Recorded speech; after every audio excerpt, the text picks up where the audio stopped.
Hello friends, welcome to Engineering Maths by Vivek. So friends, in this video lecture, we are going to discuss moment generating function.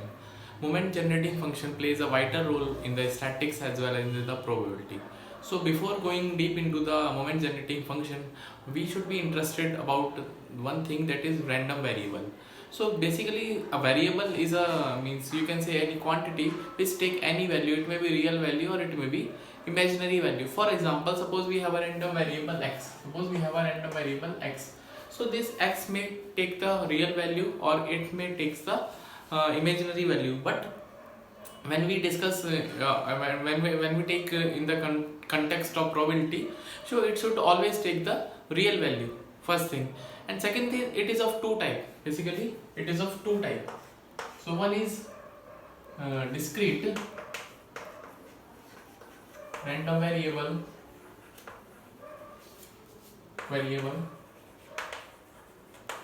and another we have continuous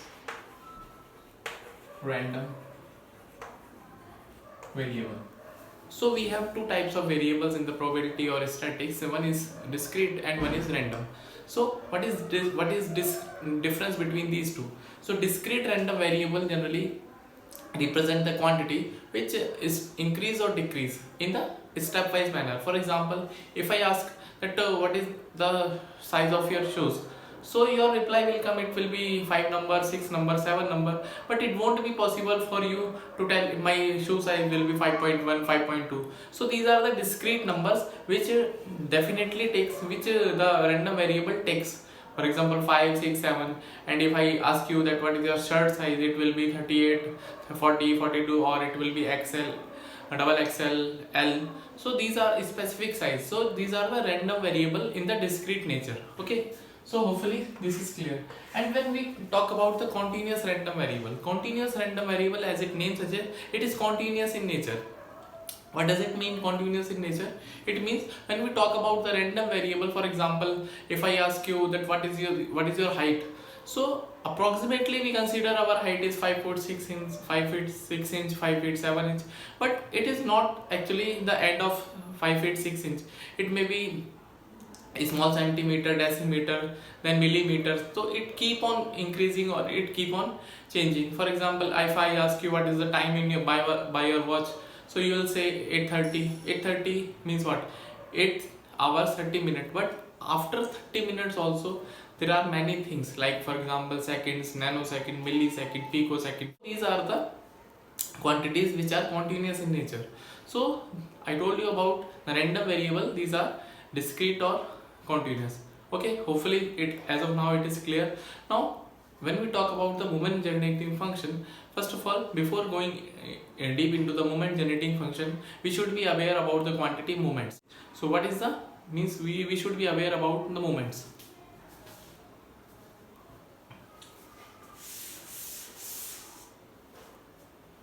So moments is basically moments.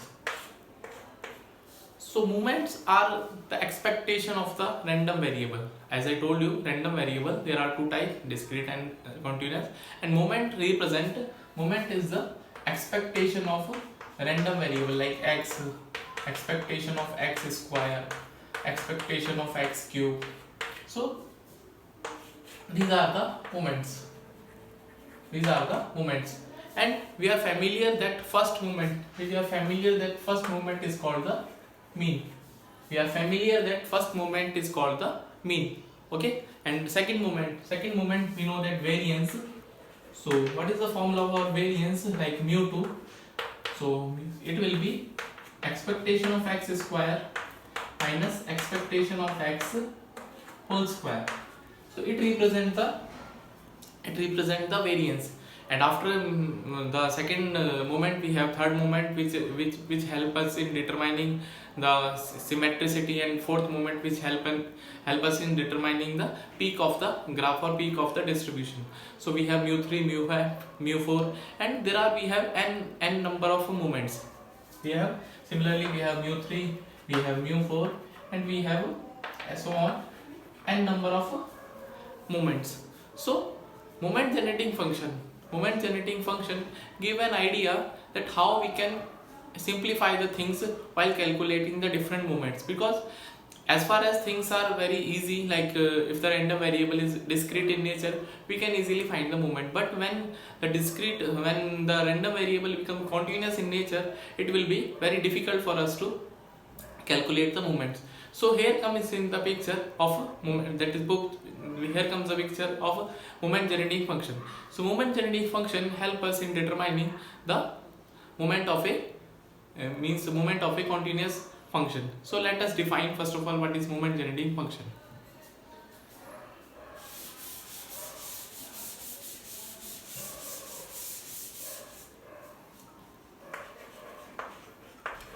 Moment generating function, its acronym is MGF. Sometimes it is written as MGF.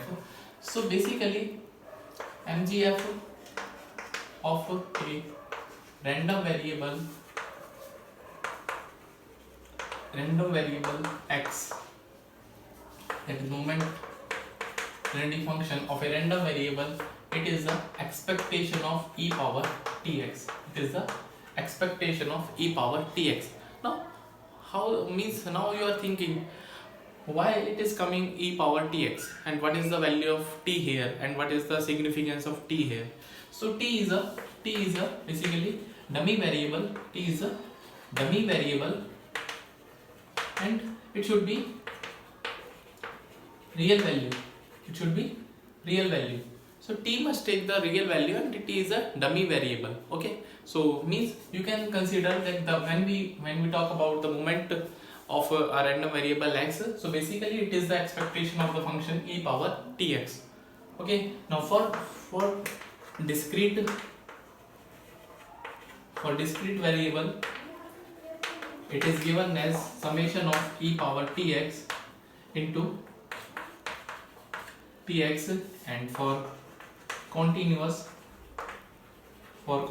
variable, it is given as minus infinity to infinity e power tx into fx dx.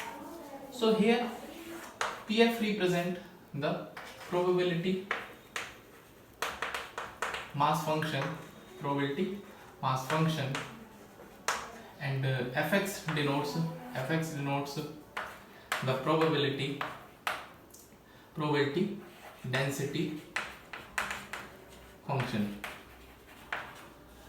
So hopefully as of now you are clear that how we are going to check out the moment generating function for different function, and especially moment generating function is very helpful in calculating the moments of the function which are continuous in nature, or which are like we have exponential graph, we have nominal distribution, we have binomial distribution. For calculating the moments of those function, moment generating function plays a very vital role in calculating the moments for the different kind of functions. Okay, so if you want to note it down, you can take the screenshot or you can note it down. Okay, now let's move forward. How we are going to derive the different kind of moments from this particular function.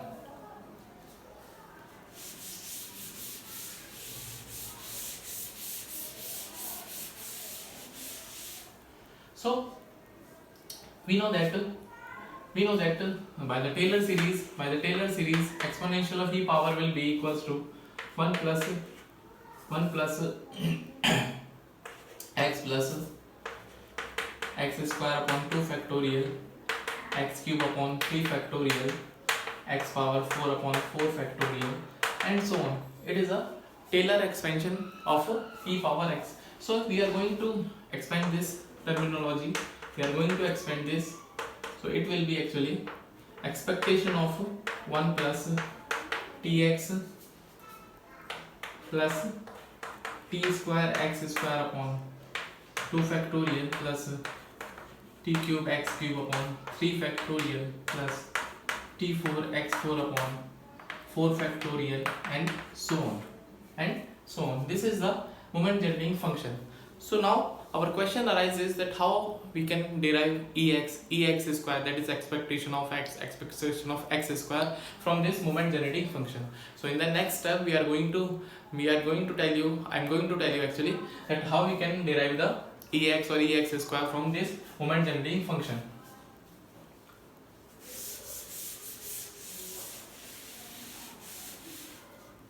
So if I multiply or if I take the this expectation inside the bracket, so it will be basically that is expectation of 1 plus t times expectation of x plus t square upon 2 factorial expectation of x square plus t cube upon 3 factorial expectation of x cube, and so on. It will be keep on if you want to write, if you can keep on writing. Okay, so because we can generalize the statement by one or two statements, one or two terms only. Okay, so now how we can find the different moments, like if I want to find ex square, how we can find? So basically if I derive it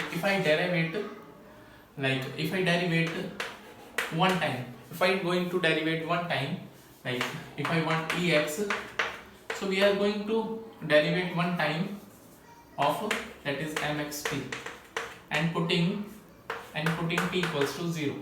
And if I want to find the expectation of x, then we have to derive it only one time, then putting the value of t equals to 0. So if I derive it, it will be like 0 plus, and it will be ex plus, it will be 2t upon 2 factorial ex square and 3t square 3 factorial expectation of x cube, and so on. So now, as I told you, we have to put the value of t equals to 0. So all these terms will be converges to 0. Now we are left with, that is, we are left with expectation of x. So as I told you, that first moment will be given by the deriving the moment generating function for the one time. Okay. Similarly, if I want to find the ex2, like if I want to calculate ex2, it will be 2-time derivative of moment generating function.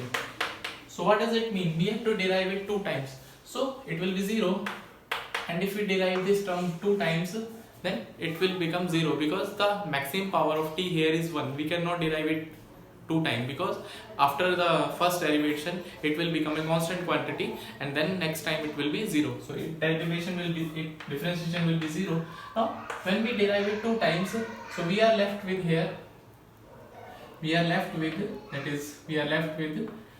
2 upon 2 factorial ex square, and here we are left with 60 upon 3 factorial ex cube.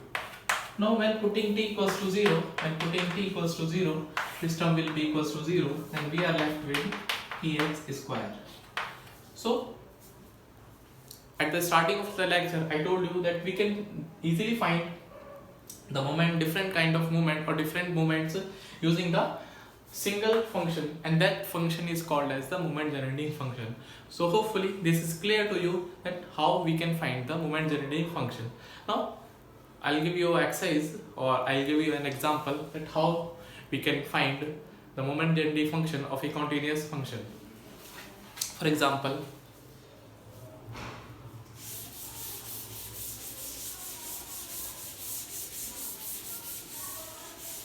so before going into the example, I'll generalize this statement, that is, if I want to find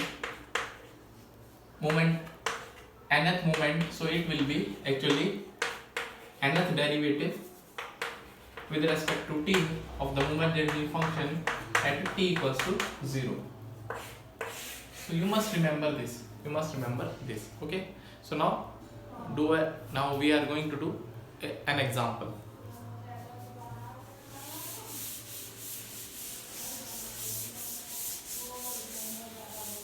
Suppose we have function fx equals to lambda e की power minus lambda x at x greater than 0 and 0 elsewhere.